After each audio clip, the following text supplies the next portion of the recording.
이 자동차를 운전할 수 있으면 사소한 일이라도 외출길에는 확실히 늘어납니다. 최근에는 지방에도 쇼핑몰이나 대형마트가 진출하고 있습니다. 쇼핑하러 차를 타고 가더라도 건물 안을 꽤 돌아다니기 때문에 좋은 운동이 됩니다. 아울러 인근 주민들이 모이기 때문에 아는 사람을 만나 이야기를 나누는 일도 생길 것입니다. 이 푸드코트에 가면 다양한 메뉴가 준비되어 있고 다양한 식사를 할 수도 있습니다. 그런데 운전면허를 반납하고 집에 들어밖에 누구와도 만나지 않는 생활을 보냈다면 운동의 기능도 뇌 기능도 어느 날 갑자기 쇠약해져 버립니다. 이 스쿠바 대학 연구팀이 2019년 공포의 한 조사 결과에서 알 수 있습니다. 이 연구팀은 아이치현의 65세 이상 남녀 2,800명을 추적 조사했습니다. 2006년에서 2007년 시점에서 감명받을 필요가 없다고 안장받은 후에 여자 구조를 계속하는 고령자에 대해 2010년 8월 현재 운동을 계속하고 있는지 재차 물어보는지 인생의 기능을 포함한 건강상태 조사했습니다. 이어 2010년 21월까지 추적조사에서 운전지수 여부, 감염자 인정의 관계를 분석했습니다. 병에 걸리거나 인지기능이 떨어지거나 운전을 할 수 없게 된 경우에는 언경을 제외하고 통계성을 분석했습니다. 분석 결과 신현은 운전을 권하던 사람을 운전을 계속한 사람.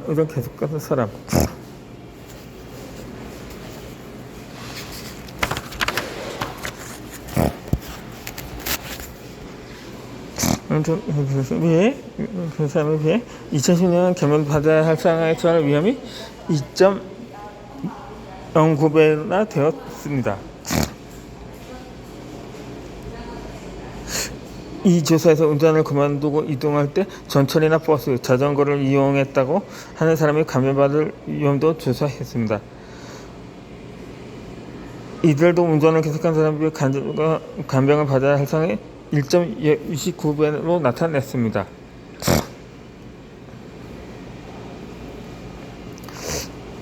다른 이동수단 사용하고 있었다는 사람들조차 운전을 그만둔 것이 생활에 미치는 영향이 커서 활동량이 떨어졌다고 생각합니다. 운전면허를 반납하게 되면 활동하는 자극성의 이 면에서도 시들어집니다.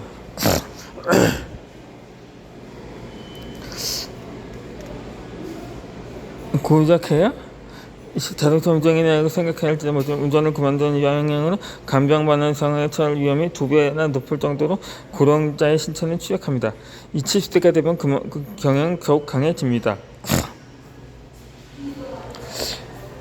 활동적인 상황의 고령자라면 모르겠지만 일단 자동차 운전을 하지 않게 되면 곧바로 간병받아야 할 상태에 빠질 수 있습니다. 이것이 70대의 위치의 어려움이라고 이해해야 합니다.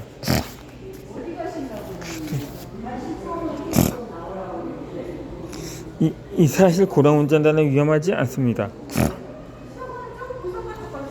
이 운전을 계속해야 한다고 강조했지만 고령이 되어 운전을 계속하는 것은 위험하지 않을까? 그러나 사고를 일으켜 주위에 패니크가 생각할까 하고 불안해하는 고령자나 그 가족도 있다고 생각합니다. 이 인지 기능이 떨어진 고령자가 이 운전 조작을 잘못해서 중대사고를 다발시키고 있다고 생각하는 사람도 많을 것입니다. 그러나 이는 매스미디어에서 거창하게 다뤄진 데에서 빚어진 오해일 뿐입니다.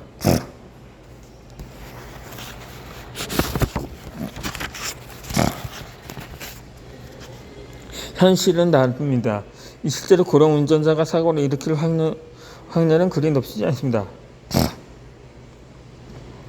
이 경찰청 교통국이 발표하는 최근 30년 교통사고 상황에 의하면 오토바이 이상의 면허를 가지고 있는 인구 약 10만 명의 연령층 사별 사고 건수에서 사고가 맞는 연령대는 16살에서 19살 정도의 연령층으로 1,489건이 집계되었습니다. 그 다음은 20대가 876건이었습니다. 이 언론의 무식한 보도입니다. 한편 고령자 중에서 사고를 가장 많은 연령층은 85살 이상으로 645건에 지나지 않았습니다. 이는 20대의 624건과 거의 비슷한 수준이었습니다. 이 80세에서 84세 사이에도 604건이었습니다. 70대에서도 500건 전후였습니다. 그 밖에 30대에서 60대 연령층이 제가 450건 전후로 특별히 사고율이 높다고 단언할 수는 없습니다. 만약 교통사고를 줄이고자 한다면 압도적으로 많이 사고를 낸 젊은 운전자의 운전 방식에 어떤 손을 쓰는 것이 효과적입니다. 그래도 언론은 무턱대고 시청자들의 이목을 끌려고 고령 운전자가 폭주한 사건을 크게 다룹니다. 그런 보도를 접할 때마다 사회에 고령 운전자는 사고를 일으키기 쉽다거나 위험하기 때문에 운전면허를 취소당해서 어쩔 수 없다는 편견이 퍼져버린 것입니다.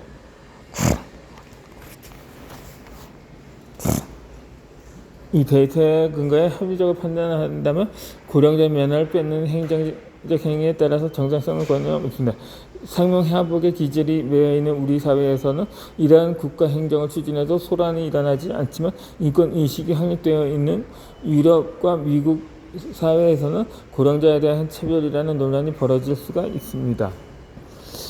고령자가 일으킨 사고 수를 보면 브레이크와 엑셀을 잘못 밟았다는 증언이 보도되는 경우가 많습니다. 이로 인해 브레이크와 엑셀을 잘못 하다니 우리 운전자는 멍청한 고령자일 것이라고 이 식의 오해를 낳고 있습니다.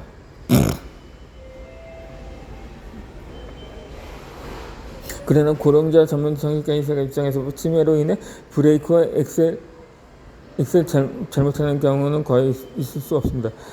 몇 분 전에 이를 잊어버리는 중등도 치매 환자도 숟가락과 젓가락 구별을 할 수 없는 사람은 없습니다. 만약 젓가락의 구별 못하는 중등도 이상 치매 환자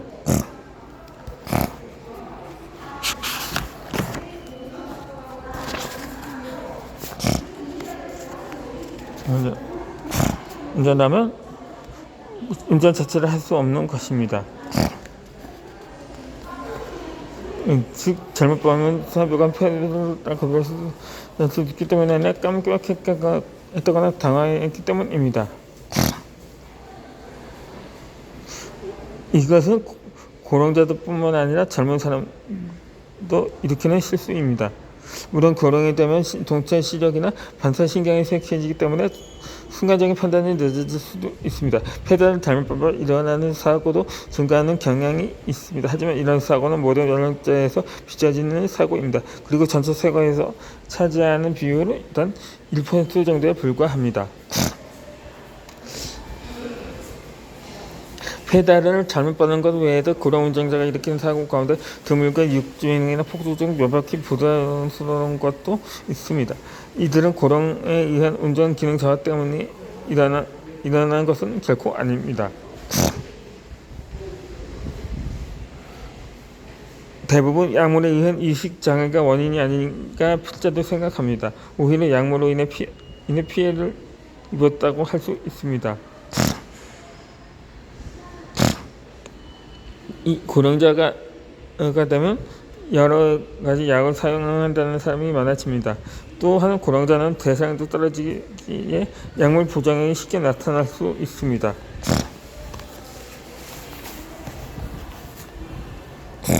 그로 인해 저혈당과 저혈압, 저나트륨 혈증 등으로 의식장애를 일으키기 쉽습니다. 폭삭을 일으킨 고령자가 당시 상황을 잘 기억나지 않는다고 말하는 경우가 있습니다. 하지만 이는 분명히 의식장애를 의심해야 하는 증언입니다. 앞으로 약을 복용하고 있는 고령자의 경우 의식장애를 일으킬 위험성 여부를 신중하게 판단하여 운전을 계속할 것인지 여부를 결정해야 할 것입니다. 그러나 거듭 말하지만 고령자가 교통사고를 위반할 확률은 그리 높지 않습니다. 그런데도 나이로 일률적으로 구분해서 운전면허 갱신할 때에 재계약을 하거나 가하거나 고령이 되면 면허를 반납해야 한다는 등의 풍조가 조성되는 것에 필자는 분노하고 있습니다. 운전 면허를 빼앗기는 것에 사활 문제가 걸린 노인도 많습니다. 운전하고 싶지 않다면 모르되 운전할 필요가 있고 희망하는 고령자라면 운전면허 강제 반납 등은 결코 해서는 안 됩니다. 이 운전에서 은퇴한다는 것은 노화를 계속시키는 결과를 초래하기 때문입니다.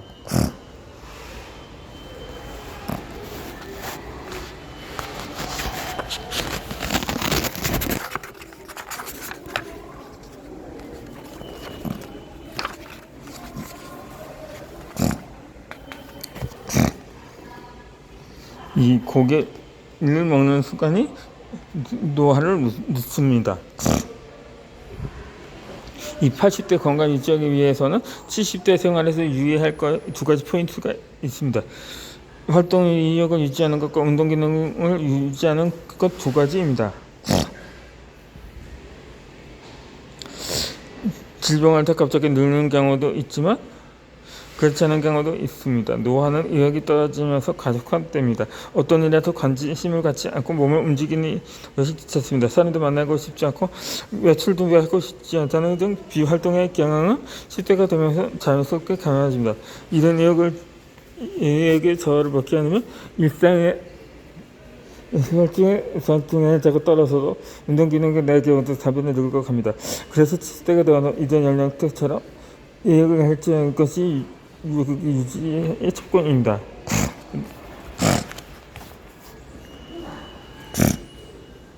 또 운동의 기능에서는 70대 신체를 어떻게 사용하느냐에 따라서 80대 이후의 기능이 결정되기도 할 수 있습니다. 70대에 스스로 의식하고 적절한 운동을 유지하는 것이 중요해집니다. 그러면 구체적으로 어떠한 일을 하면 좋은가요? 우선 의욕의 저하를 막는 의미에서 권하고 싶은 것은 고기를 먹는 것입니다.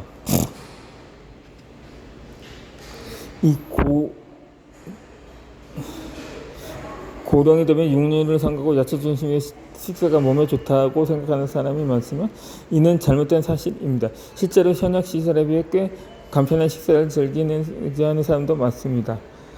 그런 사정 때문인지 70세 이상의 5명에 1명이 단백질 분역이라고 합니다. 동양인의 식사량도 서구화되고 있다지만 그래도 80kg 정도밖에 고기를 먹지 않습니다. 미국인은 300g 정도 섭취합니다. 미국인만큼 먹을 수 없지만 아직 동양인에게는 고기가 부족합니다. 그리고 이런 경향은 고령자일수록 강하게 나타납니다. 나이가 들고 의욕 수준이 저하되는 이유에는 여러 가지가 있지만 그중 하나가 내시경선 모든 세로토닌의 감소입니다.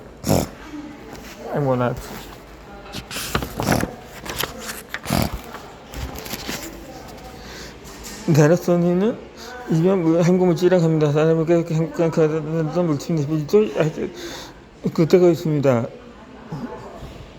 그러면 일으키는 물질입니다.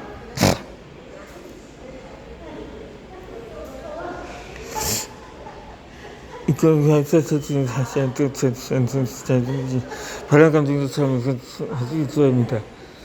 근무가 사회 아주 점점 불안하고 좀 좋아집니다. 세로토닌 가지가 들수록 점점 감소합니다. 이따면 나이가 들수록 의욕도 떨어지고 우울증에 걸리는 사람도 늘어나는 이치입니다. 그러나 세로토닌의 감소는 고령이 되어도 생활 습관을 바꾸면 개선할 수 있습니다.